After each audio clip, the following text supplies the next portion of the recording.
Vraiment, je suis très contente, car le Seigneur Jésus-Christ m'avait complètement guéri de la maladie qui était venue brusquement sur moi, lors de mes vacances.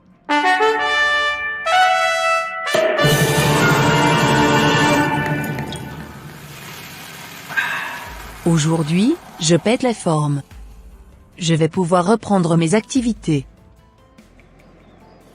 Franchement, j'ai tellement hâte d'aller ouvrir mon magasin.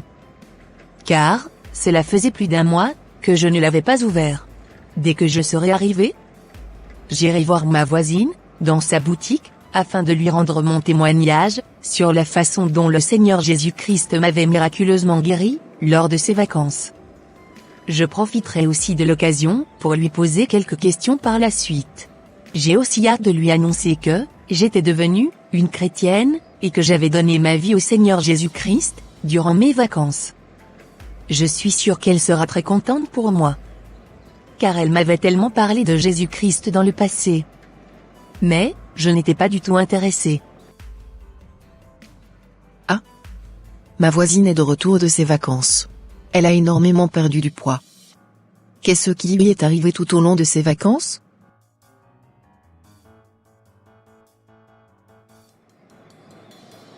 Bonjour voisine. Bonjour. Tu avais passé une bonne vacance? Non voisine. Pourquoi? D'ailleurs, qu'est-ce qui t'est arrivé? Pour que tu perdes autant de poids comme ça?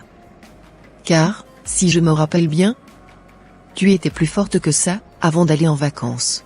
Tu sais quoi, lors de mes vacances, j'étais gravement tombée malade. Et j'avais même été hospitalisée. Donc tu n'avais pas pu profiter de tes vacances, alors? Exactement. Je n'avais pas pu bien profiter de mes vacances. J'espère bien que tu t'es complètement retrouvée. Le Seigneur Jésus-Christ m'a complètement guéri. Pardon? Depuis quand as-tu commencé par parler de Jésus-Christ? Lorsque j'étais sur mon lit d'hôpital, certaines personnes étaient venues prier pour moi.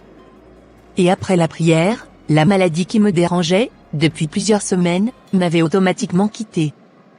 Dès lors, j'avais décidé de donner véritablement ma vie à Christ, car c'était en son nom que j'ai été sauvée. Quel grand témoignage. Je suis très contente pour toi. Merci Seigneur Jésus-Christ, d'avoir opéré ce grand miracle dans la vie de ta fille. Que ton nom soit élevé jusqu'au siècle des siècles. Amen. Amen. Tu sais, j'avais même quelques questions à te poser concernant la vie chrétienne. Car malheureusement, je n'ai personne dans mon entourage qui pourrait me répondre correctement. D'accord, ça marche. Tu sais, je suis un peu préoccupée pour l'instant. Je pense que mon petit frère pourra te répondre correctement à tes préoccupations. Car il est beaucoup plus assis dans la foi que moi. Ok, ça marche. Je m'en vais vite le voir dans le magasin, et je reviens. D'accord.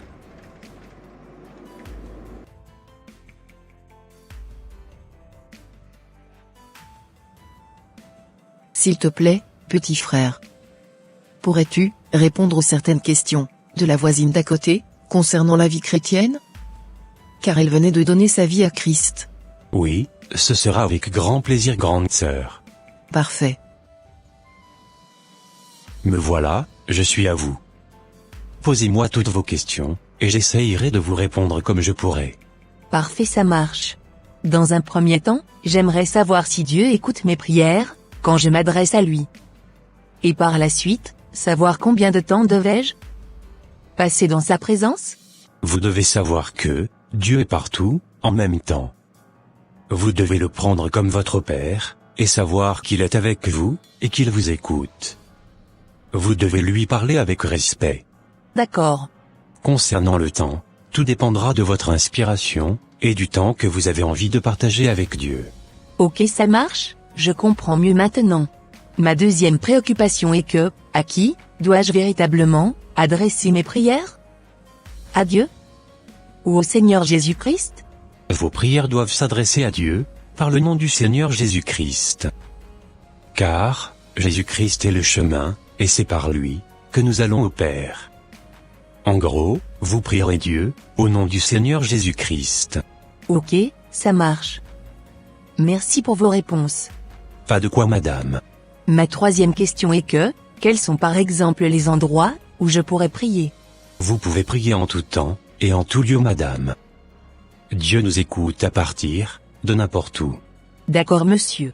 Et lorsque je prie, dois-je parler à haute voix, ou à voix basse? Vous pouvez exercer les deux. Seulement, rassurez-vous de ne pas montrer à tout le monde que vous saviez prier. Car le Seigneur Jésus-Christ n'aime pas les gens qui se vantent en voulant montrer à tout le monde qu'ils savent prier. D'accord, monsieur. Et combien de temps à peu près dois-je prier par jour?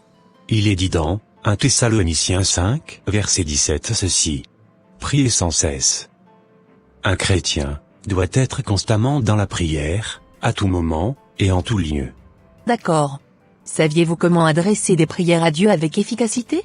Vous savez, quand on est de nouveau, Dieu nous envoie son esprit. Et c'est son esprit qui nous conduit dans la prière.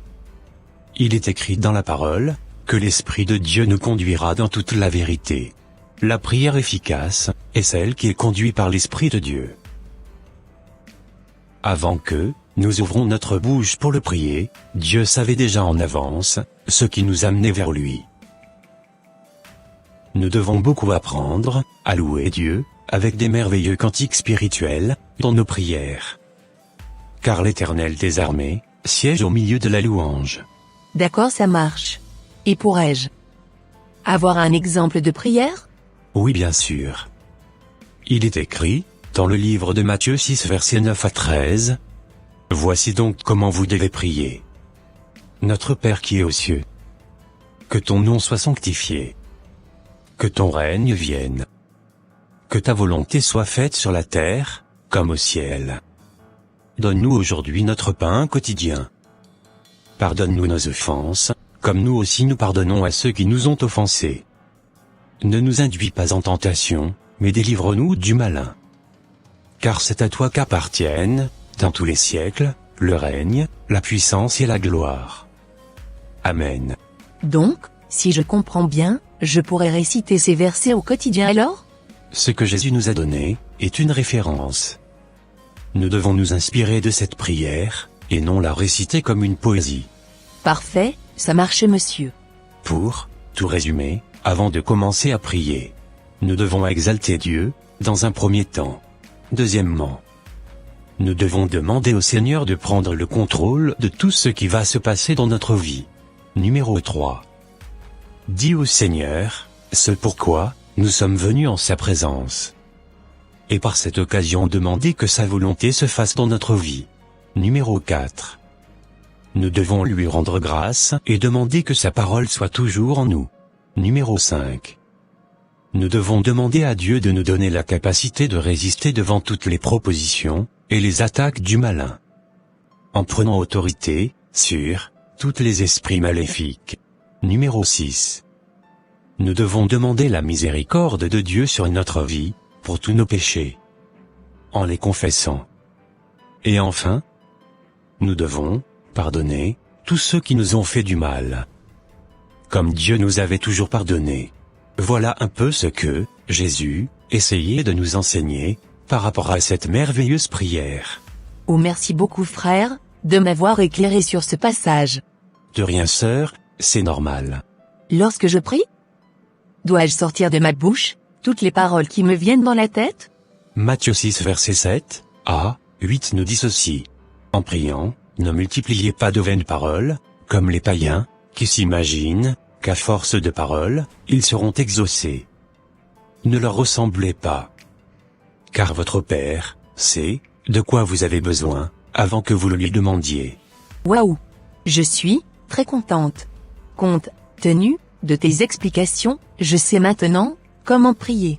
Merci beaucoup pour ces merveilleuses paroles d'exhortation. De rien.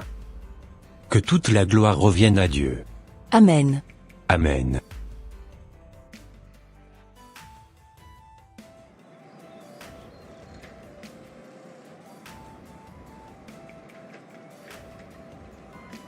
Oh, je suis tellement heureuse. Je vais pouvoir repartir sur de bonnes bases avec mon merveilleux Seigneur et Sauveur, Jésus-Christ de Nazareth. Merci beaucoup, Seigneur, de m'avoir éclairé à travers ce frère. Que ton nom soit puissamment glorifié et magnifié jusqu'au siècle des siècles. C'est au nom de Jésus-Christ de Nazareth, que j'ai prié, Amen. Chers frères et sœurs en Christ, prenons le temps d'adorer, de louer, d'élever, et de glorifier notre merveilleux Seigneur et Sauveur Jésus-Christ de Nazareth. Apprenons à être vraiment reconnaissants envers lui, pour tout ce qu'il fait dans notre vie. Père éternel, je t'adore, je te loue, je t'élève. Car tu es bon, tu es doux, tu es agréable. Tu es le seul et l'unique véritable Dieu. Sois magnifié et exalté, jusqu'au siècle des siècles. Amen. Et voilà mes frères et sœurs, ça sera tout pour cette vidéo. Si cette vidéo vous a plu, n'hésitez pas de mettre un j'aime, de la commenter, et de la partager à votre entourage, afin qu'une seule âme soit sauvée, et restaurée. Et s'il vous plaît, n'oubliez pas de vous abonner à la chaîne Les Ateliers d'André, pour ne rater aucune de nos prochaines vidéos. Que Dieu vous bénisse, et vous protège. Votre sœur Pélagie. Et votre frère André.